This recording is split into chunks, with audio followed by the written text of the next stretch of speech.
Следующий этап – рост. Рост – это не про аплодисменты, это не победный марш. Рост выглядит гораздо тише, как внутренняя переориентация, когда человек начинает опираться не на внешние контуры жизни, а на свою правду. Через несколько месяцев он сказал: «Это был самый тяжелый период в моей жизни. Но именно здесь я понял, как я хочу жить на самом деле». И это очень точная формулировка того, что происходит на этом этапе. Не «мне хорошо», а «я стал честнее с собой».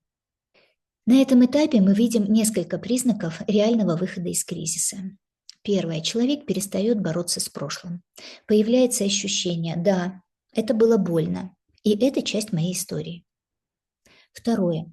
Он начинает делать выборы, которые совпадают с ним. Третье. Возвращается перспектива, появляется способность снова планировать. Сначала, может быть, на неделю, на месяц, потом на годы.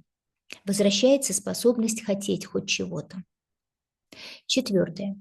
Формируется новая идентичность. Он начинает видеть себя не как человека после развода или после провала, да, а как человека, который знает свои границы, свои ресурсы, свои ценности, свои желания.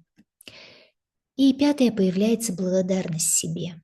Не за победу, а за то, что выдержал, не разрушился, позволил себе расти в процессе боли. Этот кризис стал не поломкой, а переходом в более зрелую форму жизни. И тогда кризис – это не место разрушения, это место рождения.